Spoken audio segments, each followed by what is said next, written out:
Well, hello, everybody. Welcome back to another episode of Worldviews. Today, we are joined by Tom TJump, a philosopher and debater known for his calm, Socratic style and thought provoking conversations on atheism, theology, science, morality. Through his YouTube channel, he's built a space where both everyday people and leading scholars can wrestle with life's biggest questions. Tom, thanks for coming on Worldviews.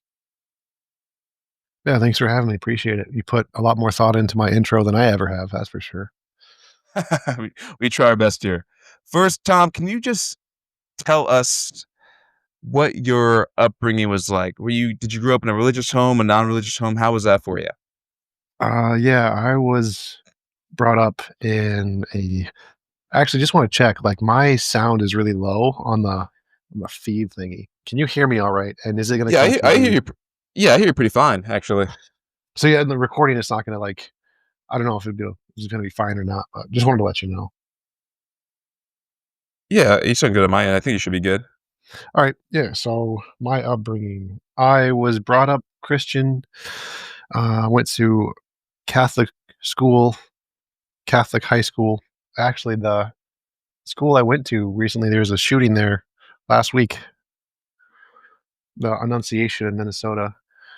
Oh, how's your school, huh? Yeah, that was the grade school I went to.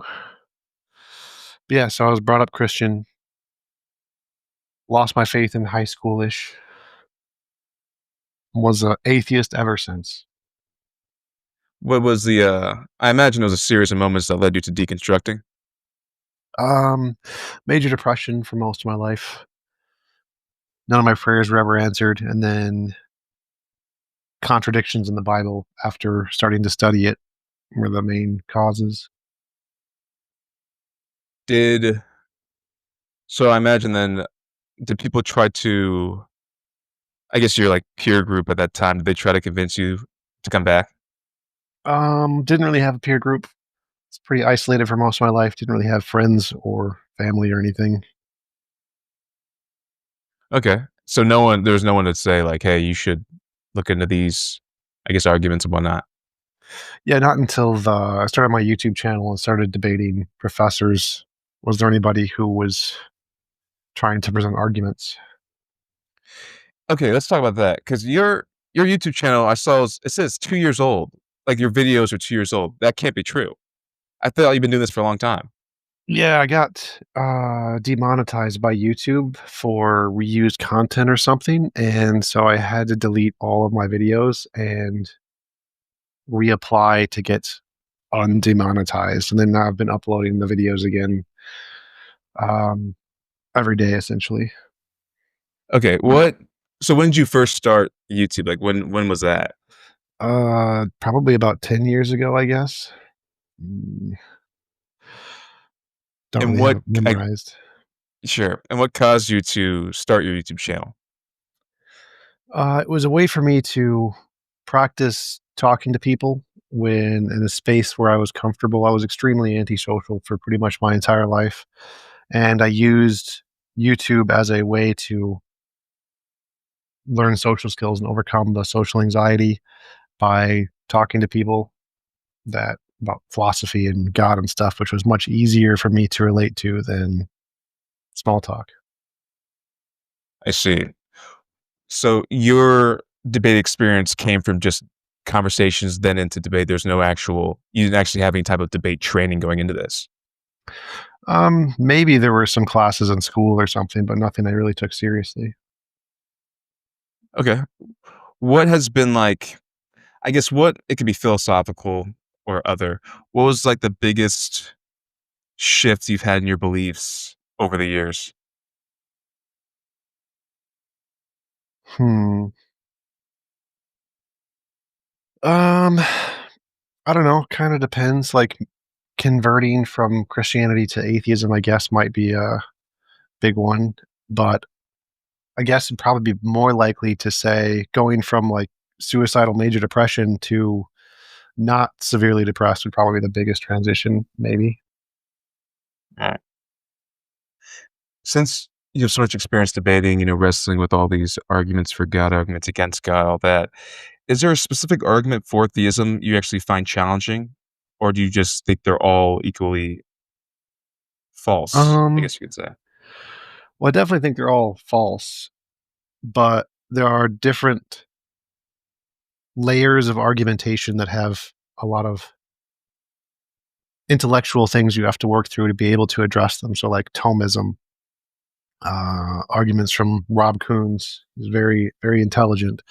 And so, processing through the arguments and trying to fit them into a paradigm that explains why they don't work is much more difficult for arguments that have that level of intellectual depth as opposed to like precept or something that is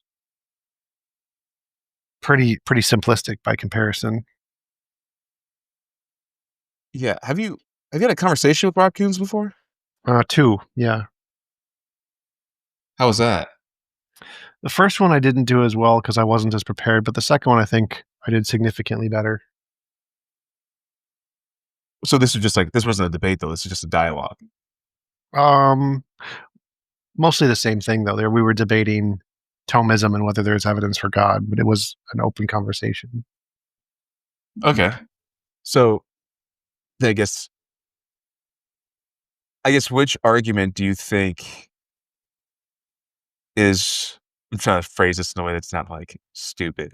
Like which argument do you think is the greatest despite the fact that you still find it incorrect?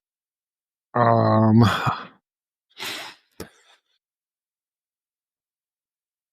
hmm. I mean, the physics-based arguments, or prior to the discovery of evolution, probably the best argument was the design argument from DNA. Just see DNA is a code. Codes, as far as we know, are only made by minds, and so it's rational to conclude once we discovered DNA that it was made by a mind. And it wasn't until after the predictions made by evolution regarding DNA showing that it's a result of natural processes and that the natural process explanation can make progress in those fields while the design hypothesis can't make progress in those fields. It wasn't until those discoveries that it would have been rational to reject the design hypothesis for DNA. And so probably the best argument historically would have been the design hypothesis for DNA back when it was first discovered. Mm. Since your experience with debating and whatnot, do you think that's solidified your worldview? Or do you think that makes you, since you engage with these conversations that are contradicted to worldview so often, does that make you more open to changing the aspects of it? Um, Probably solidifies it more because I engage with highly academic intellectual viewpoints from the other side. And because I can rebut those pretty easily in a very easy to understand way, it probably makes it less likely that I would be able to convert because to convert, it would essentially take more evidence than has ever been presented to me by someone smarter than anybody who's presented it to me or something along those lines. And so it's probably less likely because I have more experience dealing with those arguments at that level. Yeah, because you would probably say at this point, for you to become a Christian, it would actually take like a supernatural experience with the living God. Was that correct? No, I'd just say it takes novel testable predictions, the same thing as anything in science. You just have a hypothesis, predict things about the future that no one else predicts yet, confirm them with repeatable experimental evidence. That would be what it would take to convince me a God did exist, but then to convince me to actually worship the God, that probably would be impossible in the case of the Abrahamic gods because of the whole drowning babies, mass murdering dictator kind of things. So even if I granted he existed, I probably wouldn't worship him. What do you think your ideal God would be? A morally perfect God would be a God who created a world where it was impossible to force anyone to do anything they didn't consent to doing. That's the only world a morally perfect being could create. What do you think the other side gets most incorrect about your positions? Um, Depends on the person, I guess, more than the Have you side. has there been a, I guess, and most common misconception about your side that you found throughout your Well time debating and interacting with Christians and theists? well, again, it's like it depends on the type of person. So if you're a precept, you have this innate bias that knowledge is impossible without God, and so the first thing they get wrong is that you can't have knowledge without God. That's just obviously wrong. And so that's where their most common misconception is even that when after I demonstrate to them you can have knowledge with no presuppositions whatsoever, they just don't they can't comprehend it because it just destroys their worldview. Other from more classical theist approach, it would be things like that you can have morality without a God. Most Christians can't comprehend that there could be an objective system of morality without God. Yeah. Who do you think is the whether it was Christian or anyone else, who do you think the smartest people you ever debated was? Rob Coons would definitely be up there. I debated a number of very intelligent academic professors, Randall Rouser, um, Kirk Durston. Haven't rewatched those debates in a while, but there are a number of them with very intelligent theists. I did one recently in Australia. Oh, I forgot his name though, but he's very intelligent. Chris Chris Mutherin, I think. You debated him in Australia, or he was from Mhm. Australia? Yeah, I flew down to Australia for a lecture I did at their conference about um, how to communicate with people with opposing worldviews. Okay, because I'm curious because you do lectures, you do debates, all this stuff, and we talked a little bit about it, but I don't know.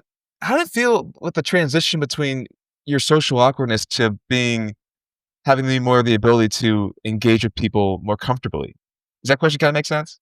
Um,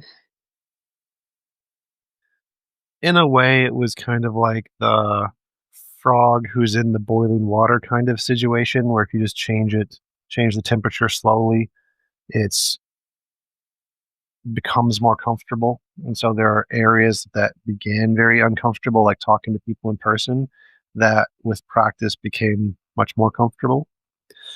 And so in most cases, I don't feel the same level of social anxiety that I started with. The only time I still really feel it is with really attractive women. That's my biggest weakness, my kryptonite, essentially. Wait, are you married? No. Do you want to be? Um, Probably not. I mean, I'm probably more of the date more women type rather than settle down. Because you're Minnesota, you said. Hmm. Okay, have you been to the state fair? Yeah, That place is electric. not a fan. Not a fan, really. No, get extremely bored. You get bored easily, or you just get bored at the fair easily. Well, both probably, but yes, because I don't really typically enjoy doing stuff like social events unless I'm with someone who's like really attractive.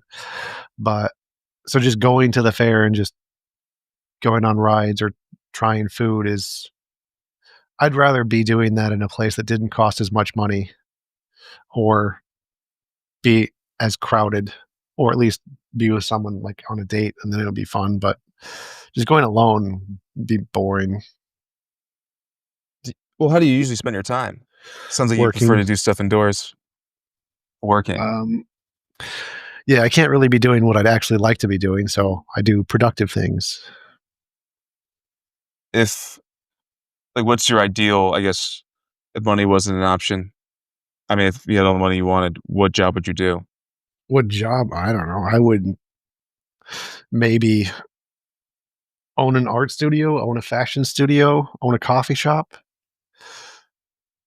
places where I could easily meet women. That would be what I would do. It sounds like your big driver right now is a lot of dating and stuff. Is Always that fair to has say? been. It's because of my autism. My special interest has always been attractive women. That's the only time I'm genuinely having fun. It's when I'm with women. So, yeah, it's always been that way. Everything I've done my entire life has been centered around that pretty much. Do you debate them on dates? I have. Didn't go well. Wait, what was it about? Well, I went on a date like 2 weeks ago with a Christian, and we were talking about, the Bible and why I deconverted, and I told her about, 2 Kings 2:24. Powerful statement. It's the one where God sent the mother bears to maul the guys for making fun of the bald guy. And what you say to that? She said she hasn't heard of that one, I don't think. I don't think she read the Bible cover to cover. So you're open to dating Christians, it sounds like. Sure. Interesting. I As long as they're cute uh, enough, send them my way. oh, I forgot. That's like that's a driver here. Who do you think? Oh, actually, speaking debates, do you think? I mean, I guess in your experience, did you find it common that debates have actually changed people's minds, or do you think it's that would be contingent on, I guess, the exposure and the performance of the debate itself, or the Debates debaters? I mean, debates change usually about a single digit percentage of people's minds. So usually like 2 to 4% of people's minds, which is from the perspective of like a political candidate, that's a huge amount. So it's significant the amount of people's minds who are changed by debates, but it's still only a small percentage of the number of people who actually engage with the debate. do you expect yourself to be some of that debates for like the rest of your life in like a professional context? As long as they pay me. So you charge a fee every time you debate. Well, I charge a fee and I get paid ad revenue and donations, super chats. Oh, I see. Do you have a dream debate opponent? Whoever gets me the most views, so probably Donald Trump. Do you have I guess, a more realistic dream debate opponent? Um, I don't know. Maybe William Lane Craig.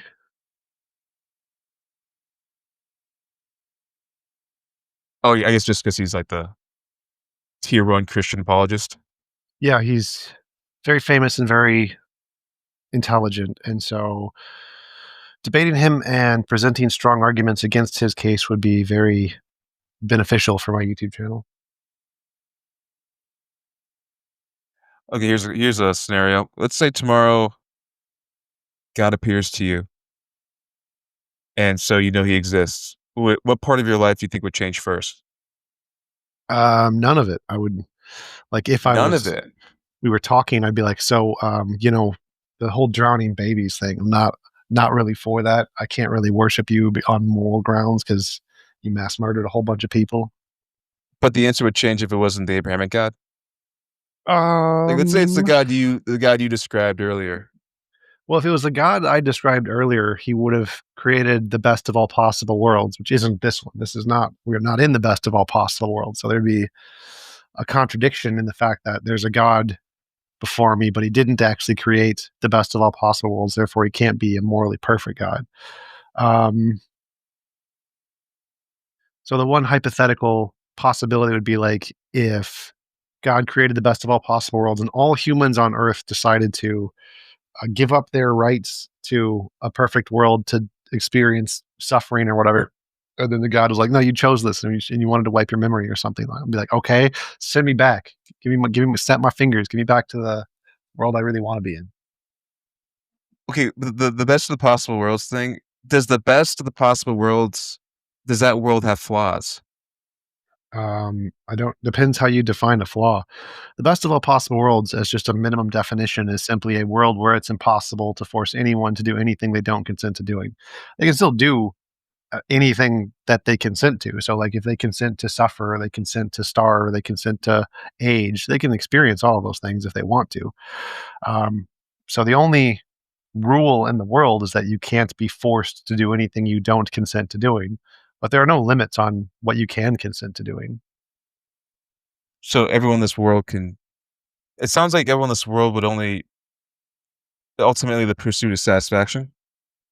Well, it's pursuit of whatever you want. So like you could choose like a video game, you can choose to turn up the difficulty, you can choose to experience more pain and more suffering, and most likely people would do that. So it wouldn't be just desire satisfaction, it would be the pursuit of different kinds of experiences, just like playing all the kinds of video games you can or all the different kinds of worlds. That reminds me of the, was it the Mouse Utopia experiment? Have you heard of that? Yes, The but whole thing where the oh, go ahead. reason that didn't work was because they were all trapped in a small box with everyone else. And the best of all possible world, everyone gets their own universe and they can redesign it however they want. So it wouldn't be like the Mouse Utopia because you wouldn't all be trapped in a small box with everyone else. I think the Islamic heaven is structured that way. No, like the ownership of the planet essentially is of the male head of the family and your property of that person essentially, which wouldn't at all be comparable because every individual consciousness would get its own universe. No consciousness would be subject to any other consciousness. So not quite, no. And there's no limit on virgins. You can have as many virgins as you want as long as they're AI and not conscious. Okay, interesting. Alright, what's a moral issue today that you feel the most strongly about, and why? Me not having enough girlfriends. Autistic, there's one thing I care about. Everything else is like, who cares? But I don't know. I don't. I think of moral issues in the context of which ones can we solve next. And right now, when AI essentially takes over, the easiest ones to solve are going to be a universal basic income, curing poverty, providing food, homelessness, ending homelessness. Those are things AI can solve pretty easily.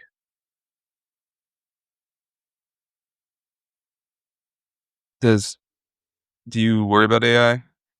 No. It's like if you think about it, can you name one technology that humans have ever invented that has been a net negative for humanity?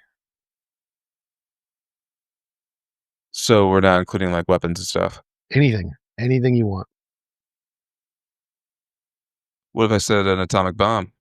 Nuclear power has saved hundreds of billions of lives. So even if we took all deaths by all nuclear weapons, that's several tens of thousands. It's not even in the hundreds of thousands. Even if we take all nuclear decay disasters of Chernobyl and the ones in Japan and like the four in America,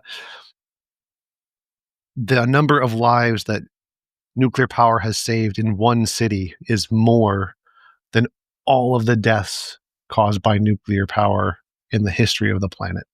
And there are nuclear power powers thousands and thousands of cities. But doesn't that ar I mean, that's a good point, but doesn't the argument of the whole just because there has been technology that has been a net negative world, that doesn't mean there can't be, though? Well, sure, it's an inductive argument. So, like, um, if you're going to like make a guess, is AI going to be good or bad for the future of humanity? And you wanted to try and make an educated inductive guess, you'd say, well, okay, well, is this technology any fundamentally different than any of the other technologies? Are the arguments against AI any fundamentally different than the arguments against nuclear power or weapons or fossil fuels? All of the arguments about using these things are exactly the same, that they could destroy the world, that is going to cause moral degradation. We're going to lose some of our knowledge because we don't do things anymore. Like, I don't know how to skin a fish or hunt a deer, but did that make society negatively worse because we have factory farms and agriculture? Well, no, those things improved the world. And so even if we lose all of these skills, like programming, if we just lose the ability to program, it won't matter because there's going to be new ways to program that are simpler, like the drag and drop types of programming. And so every skill that we lose is just going to be like all of the other skills that humanity has lost over the decades, like learning how to hunt and skin animals or how to identify which mushroom won't kill you in the forest. And there are going to be people who are going to choose to do those things because they're hobbies, just like any skill, but they're not going to be necessary. And so, based off of the past history of human development and technology, it seems more likely that AI will be a net good, just like every other technology. Do you think it would be a net good or end up being a net good if society came up with technology that would give us the ability to live forever? Yeah.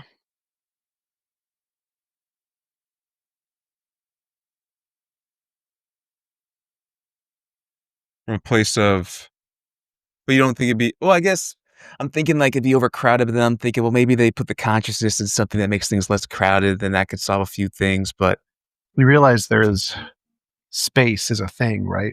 Like two points on the overcrowdedness thing. One, if we took all humans and just threw them in a hole, the Grand Canyon, just all humans who are currently alive, and we just threw them in the Grand Canyon, it wouldn't even fill up halfway.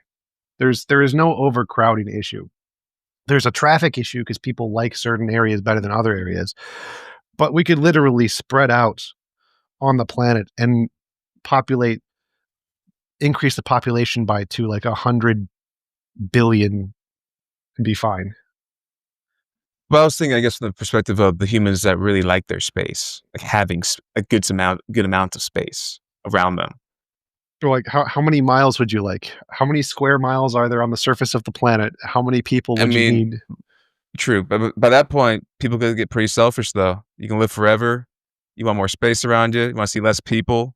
A lot of people are stacking up. You're 1,000 years old. You're getting a little sick of it now. You want to buy hundreds of miles of space? Maybe Which hypothetical stuff. planet would you like? Which of the 800 trillion billion planets would you like? It's a good rebuttal. Ooh, I had yeah, okay. The because everyone brings up the morality stuff. Do you think there are dangers in grounding morality in purely secular or scientific terms?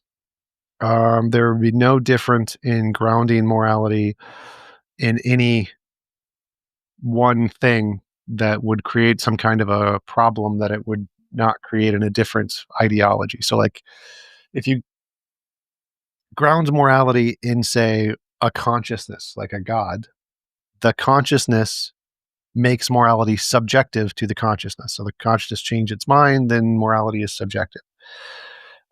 If when you want to have a morality that is the least open to change, you have to ground it in an inanimate object, like a platonic object, or like an a priori abstract, or some universal law. And then those are the least open to change, the least open to interpretation.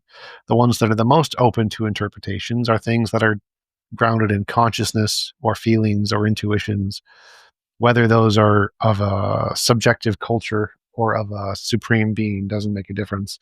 They're still subjective. So the entire point of the word is that it's contingent on a subject. Um, and so potential problems of grounding a morality is that whatever you ground your morality in makes morality contingent on the thing you're grounding it in. And so you want to ground it in something that is the least likely to change. And the thing that is the least likely to change is going to be like a platonic abstract or a law of physics. Those are the things in the universe that we know are the least likely to change. And so the biggest risks are going to be grounding morality in a consciousness. Those are the biggest problems because if he drowns millions of babies, apparently that's going to be moral if you ground morality in that being's actions.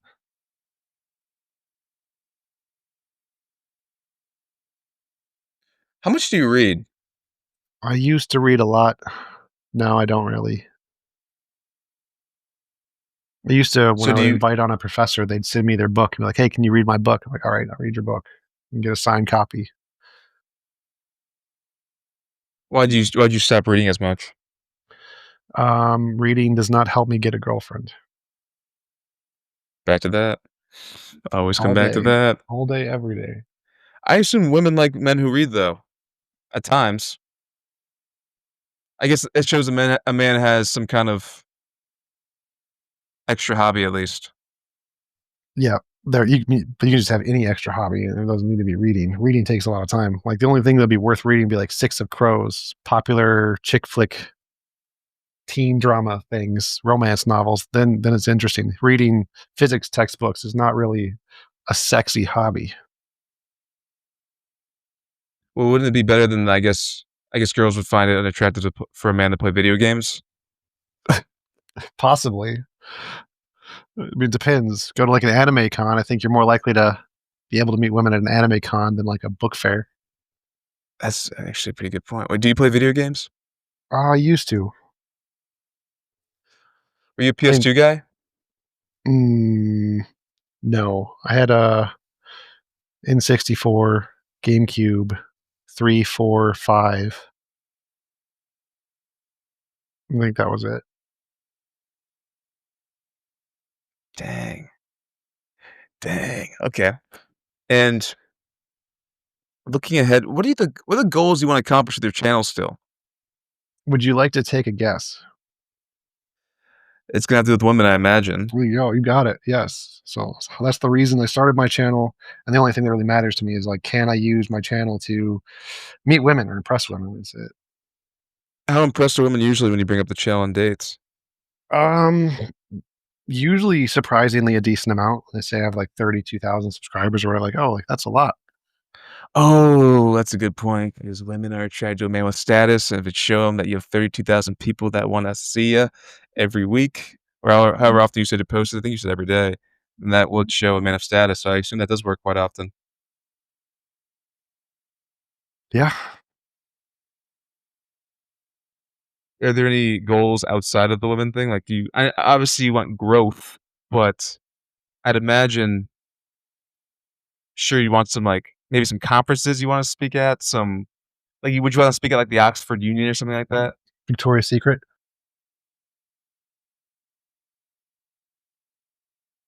It's unbelievable.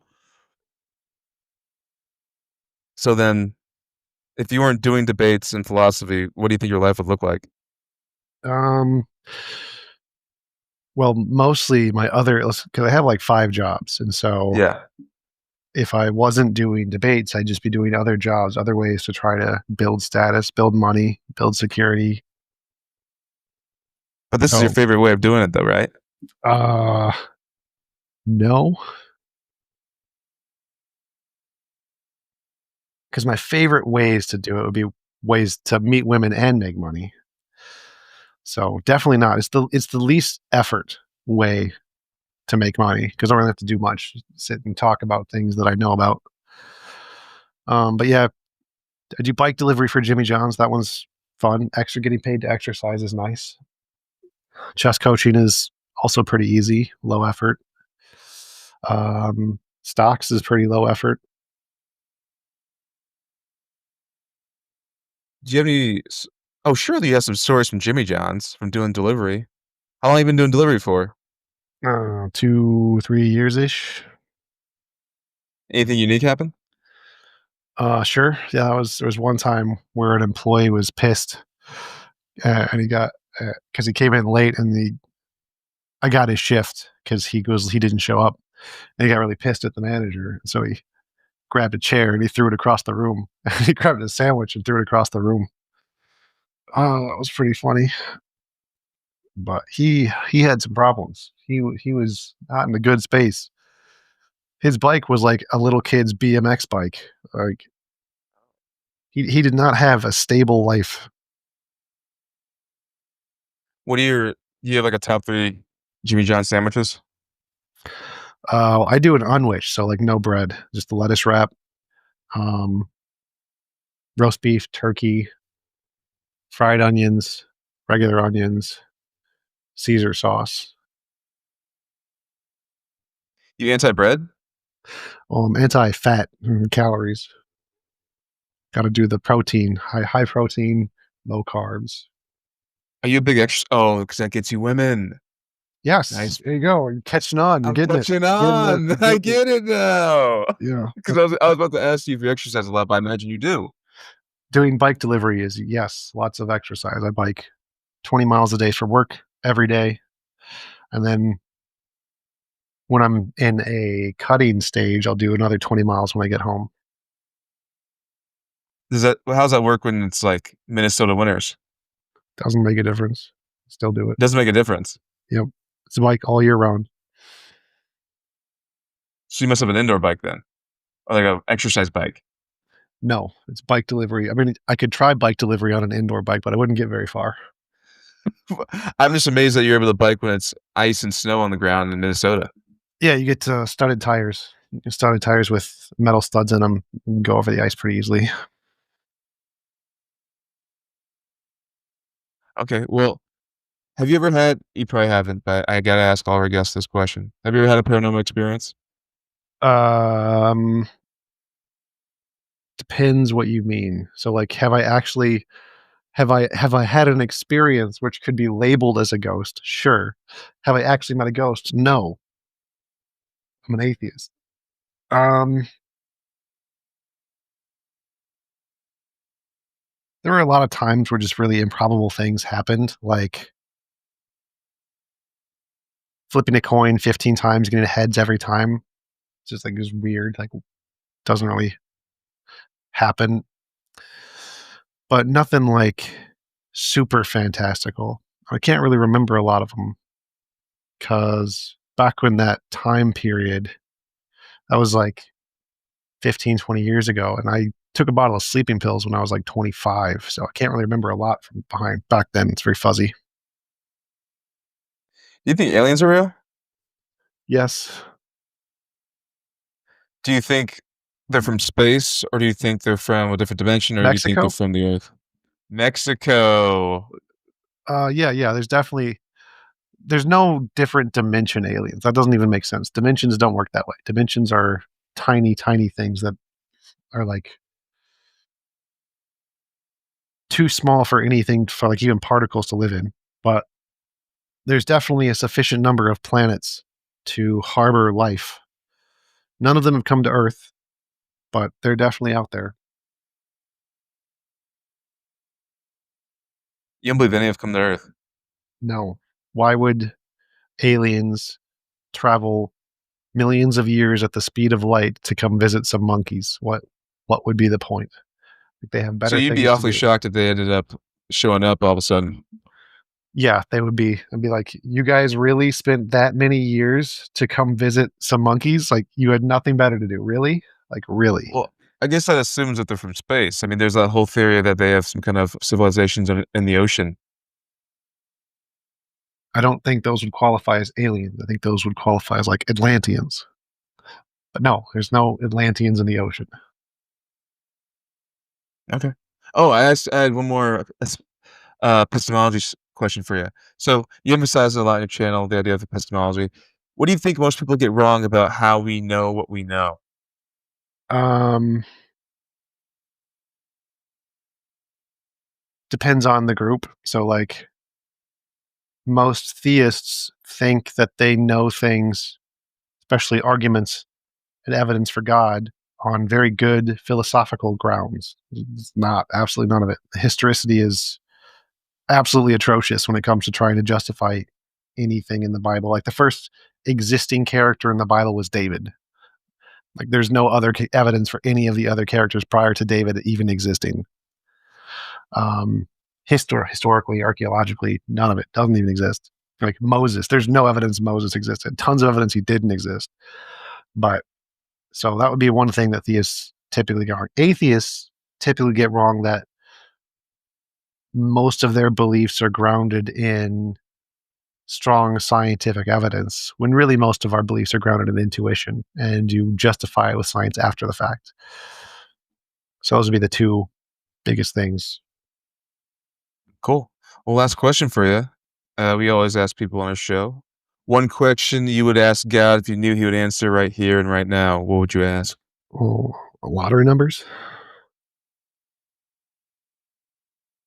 Non-financial questions What? and women. Um, All right, let's see how I can game this system. Um,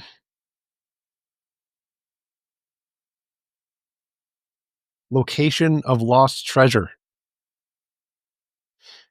Okay. Location of a lost baseball card signed by Babe Ruth. First time you got that. Cool. Well, Tom, we appreciate you coming on. Any final words, tips, pieces of advice or wisdom? Um, Smoke weed every day. Thank you. Tom, thanks for coming on, man. Yep. Thanks for having me. Appreciate it. Free audio post-production by alphonic.com.